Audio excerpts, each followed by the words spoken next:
Vamos a contar ahora de nuevo con Andrés Labra, que como os comenté ayer venía de Chile, radiólogo, y bueno, se ha hablado de la resonancia, pero también la resonancia va cambiando y cuando se habla de PIRADS y todo esto cambia y entonces hay nuevas versiones y lo que va a hacer es ponernos un poquito al día de lo que significa el PIRAD y la nueva versión 2 de este pasado año.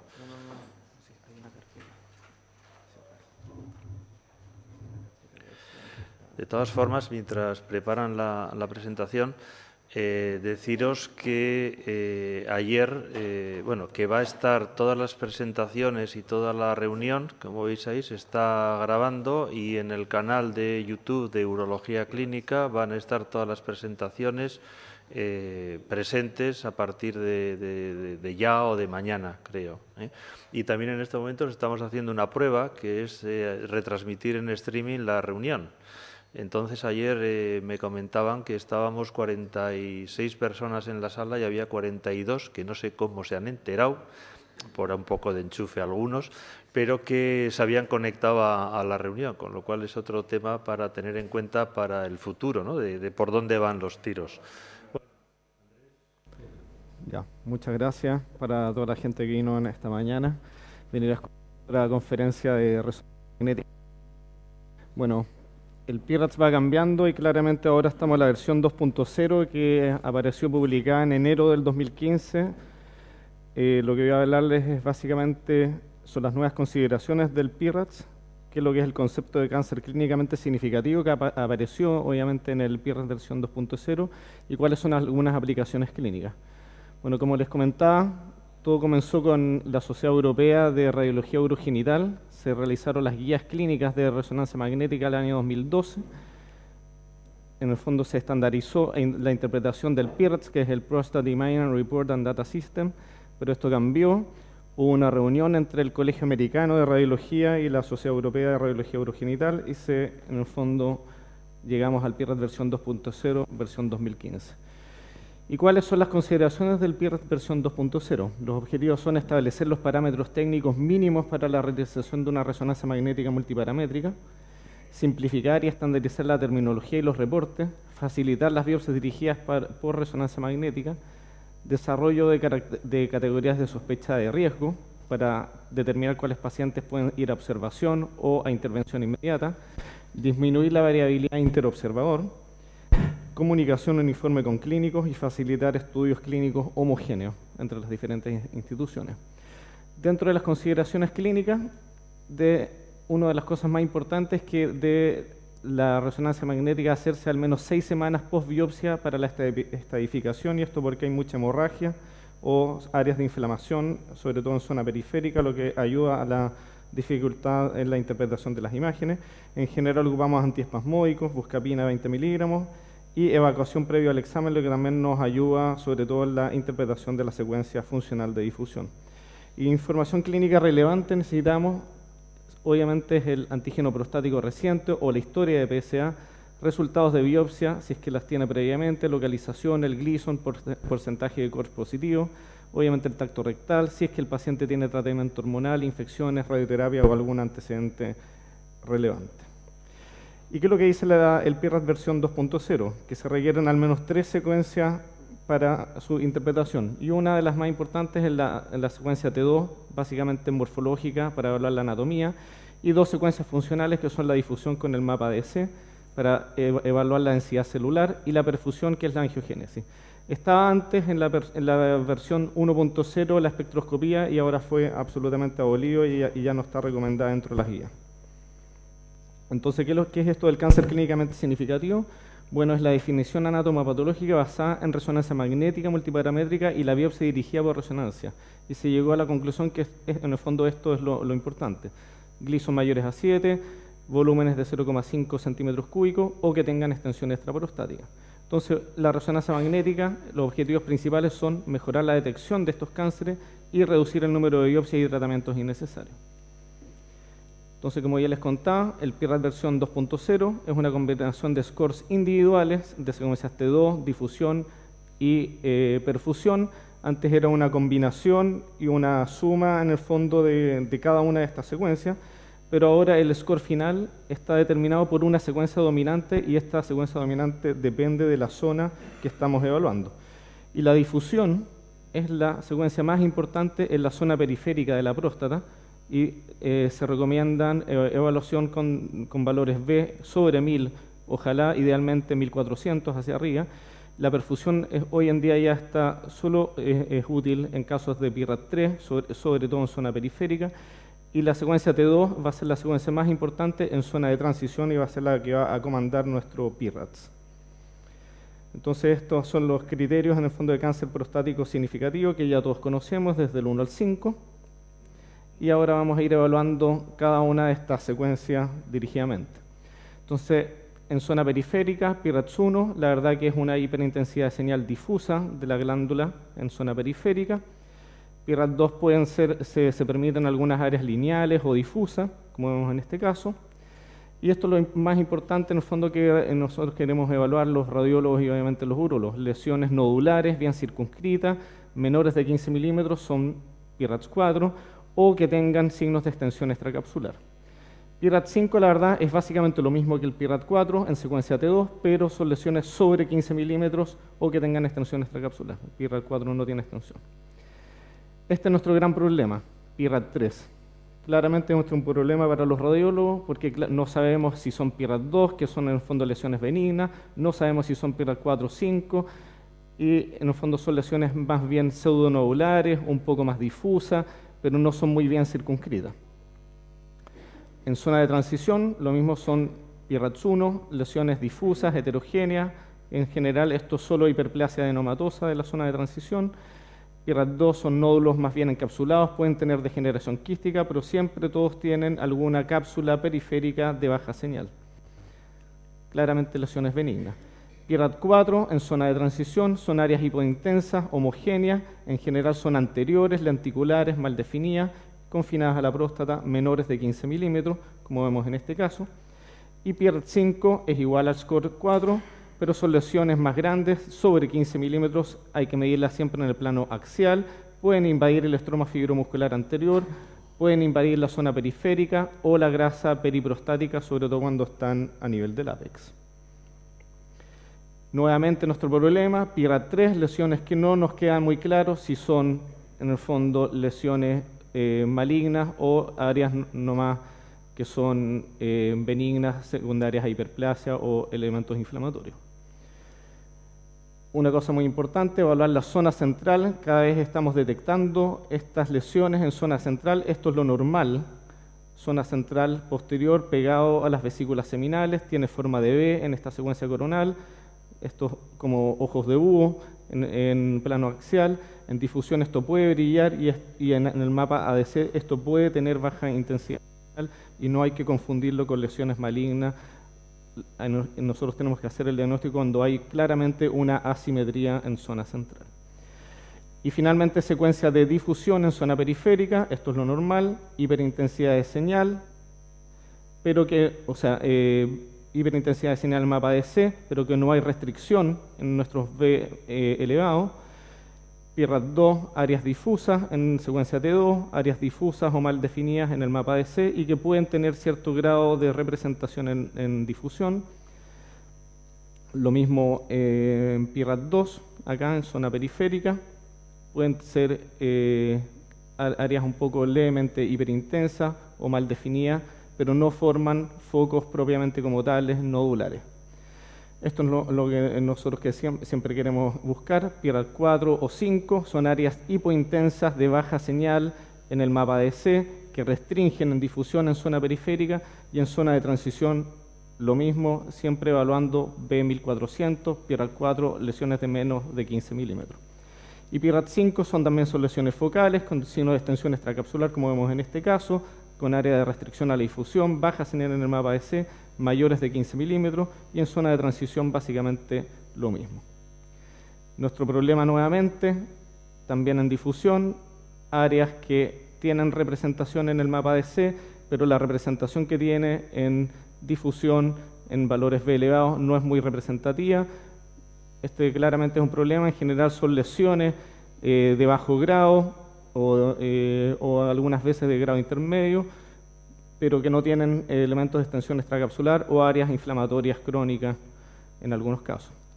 La perfusión también cambió, antes estaban las curvas 2 y 3, no diferenciaban de cáncer, como vemos en este caso, curva tipo 2 con un plató, curva tipo 3 con un washout.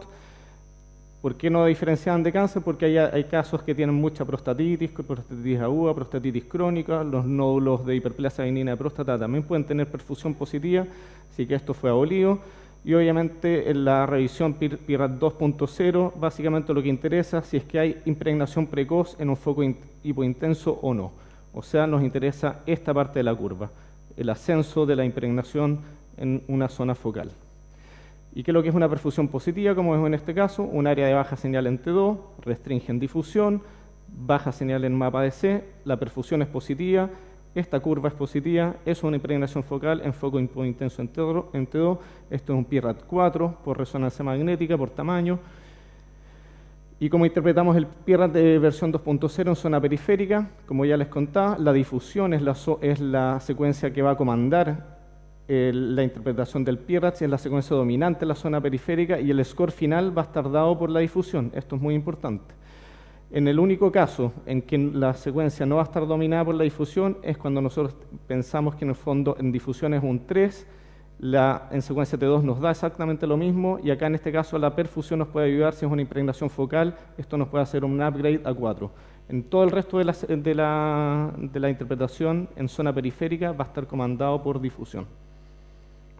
Y en zona periférica básicamente lo mismo, la interpretación está comandada por la secuencia T2, y solo uno puede hacer un upgrade cuando uno interpreta la zona de transición como un PIRAT 3 o un score 3, pero que la difusión es un 5 y esto le va a hacer un upgrade final a un PIRAT 4 final en este caso. Otra cosa que cambió con la PIRAT 2.0, esto era lo anterior, PIRAT versión 1.0, habían 27 regiones de interés, y cada una de estas estaba catalogada con números como 2A, 2P, 1P, 7P. La verdad que esto era absolutamente muy difícil de interpretar, tanto para los radiólogos, para los urólogos, los patólogos tampoco conocían muy bien esta clasificación, así que se cambió por esta nueva clasificación que es mucho más entendible. Ahora es más extensa, hay 39 sectores, pero ahora en el fondo se cambió por abreviaciones alfanuméricas por alfabéticas, como anterior, posterior, posteromedial, posterolateral, estroma fibromuscular, zona posterior, transición, zona central, como vemos en este esquema. Entonces, ¿cómo interpretamos el PIRAT? Bueno, ya como les contaba, lo más importante son las secuencias T2 y difusión. Son las secuencias claves para la detección de cáncer de próstata clínicamente significativos y la perfusión va a estar requerida básicamente para terapias focales y para PIRAT 3 en zona periférica y determinar volumen. ¿Cuáles son las limitaciones del PIRAT versión 2.0? Que muchos scores PIRAT 3 y algunos 4 aún siguen siendo benignos porque hay muchas áreas todavía de prostatitis focal que pueden ser interpretadas como PIRAT 4 o áreas más difusas que pueden ser interpretadas como PIRAT 3. Pero hay grandes expectativas hoy en día con difusión avanzada, con valores sobre 2000, y se está evaluando, y sobre todo en algunas instituciones, comenzando a hacer reportes más estructurados en evaluación, que son más entendibles, y que los radiólogos, en el fondo, para que haya una homogeneidad en la interpretación de las imágenes. Entonces acá vamos a ver algunos casos. Nosotros estudiamos PIRATs y biopsia negativa en nuestra institución. Sometimos en 18 meses a 620 pacientes, 130 tenían biopsias negativas previas, a todos les hicimos resonancia magnética, encontramos que en todo ese universo de 130 pacientes con biopsia negativa, el 30% encontramos que tenían PIRAT 3, 4 y 5, y los segmentos que nosotros encontramos comprometidos en las resonancias magnéticas, básicamente, como se fijan en este esquema, eran zonas de transición, zonas anteriores, y el ápex, y esto está básicamente en el 60% de estos pacientes que encontramos lesiones que eran PIRAT 3, 4 o 5. Este es un caso, por ejemplo, 2 biopsias negativas, antígeno 6,8, y tiene una lesión anterior que compromete el estroma fibromuscular, que restringe en difusión, tiene un mapa DC bastante bajo, de 0,586 milímetros cuadrados por segundo, como vemos en este esquema. Esto, ¿cómo se interpreta? El T2, que es la secuencia que comanda, más de 15 milímetros, es un score 5, la difusión también es un 5, esto es un PIRAT 5, y la biopsia cognitiva, nosotros todavía no estamos ocupando biopsia por fusión, dio un Gleason 4+5. Como les contaba, ese 30% lo podemos desglosar en PIRAT 4 y 5, 46%, PIRAT 3, 54%, y la comprobación de adenocarcinoma prostático clínicamente significativo fue la siguiente. Logramos corroborar que un 60% de esos pacientes eran positivos, y si lo desglosamos de acuerdo al PIRAT, con biopsia cognitiva, el 37% fueron positivos de adenocarcinoma prostático. En general, su gran mayoría eran Gleason 3+3. El 75% que logramos corroborar en biopsia cognitiva en PIRAT 4 y 5 lo logramos confirmar en un 75%. Ahora, ¿por qué esto no llega a un valor más alto? Yo creo que esto lo vamos a lograr hacer cuando hagamos biopsia con fusión, que probablemente vamos a llegar a un 80 o 90%. Y en el fondo, y en el total de la muestra, logramos rescatar más o menos un 10 o 11% de pacientes que eran previamente negativos con resonancia magnética y con biopsia cognitiva.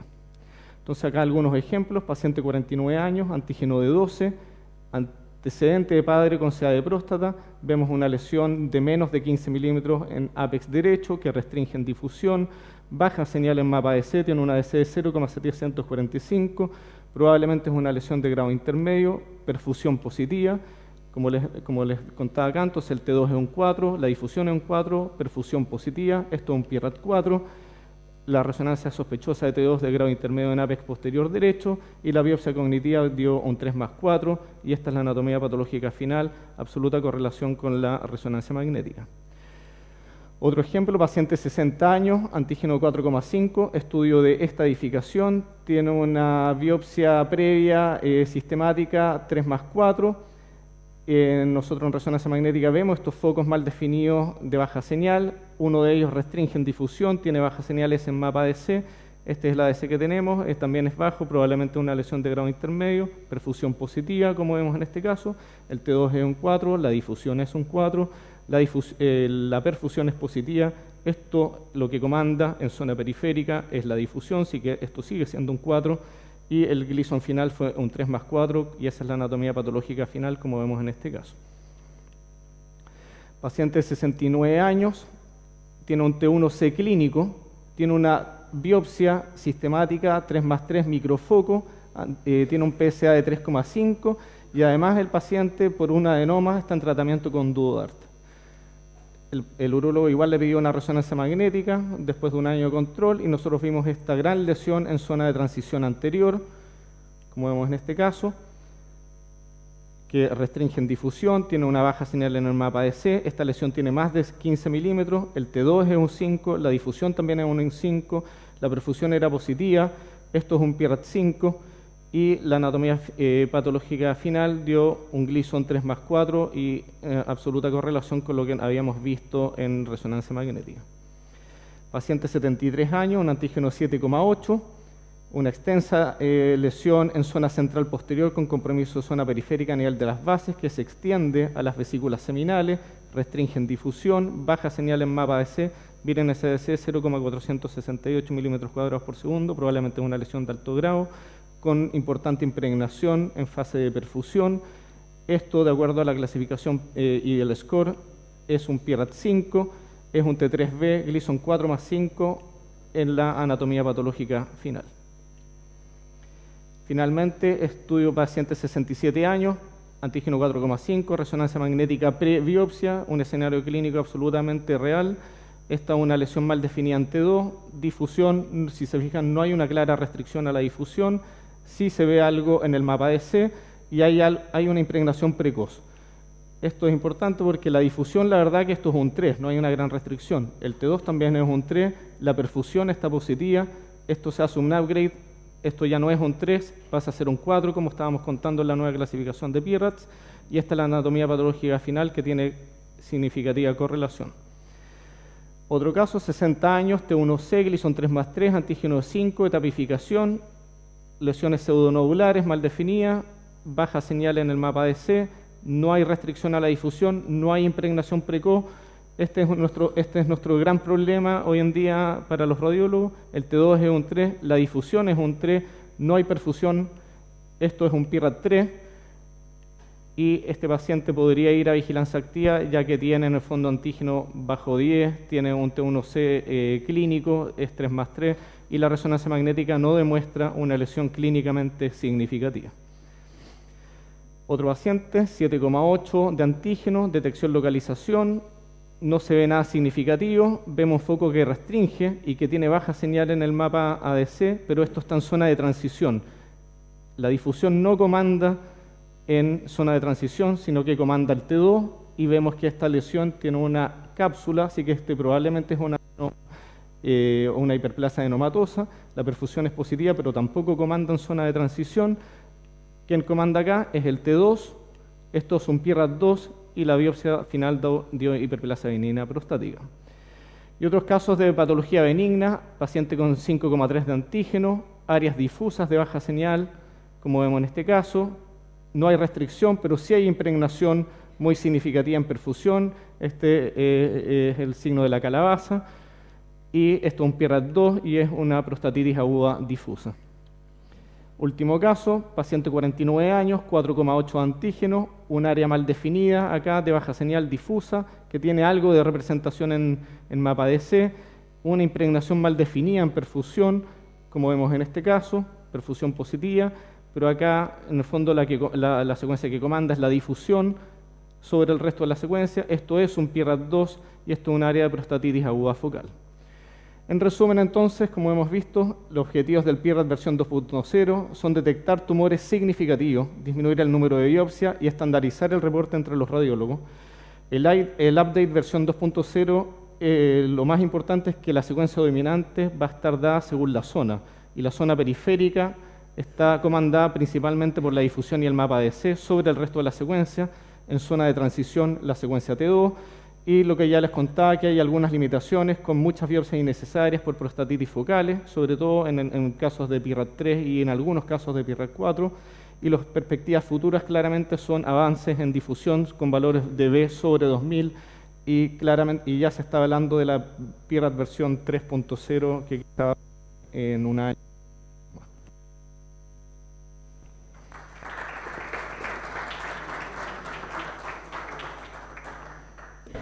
Bueno, ¿alguna pregunta de los radiólogos presentes? Bueno, lo que está claro es que tenemos que tener un radiólogo comprometido al lado, ¿no? Yo creo que es la conclusión fundamental, ¿no? para los clínicos. O sea, el trabajar conjunto con un radiólogo que esté, como en este caso como Andrés, pues implicado clínicamente con los resultados que estamos teniendo y con lo que estamos haciendo, yo creo que es fundamental, ¿no?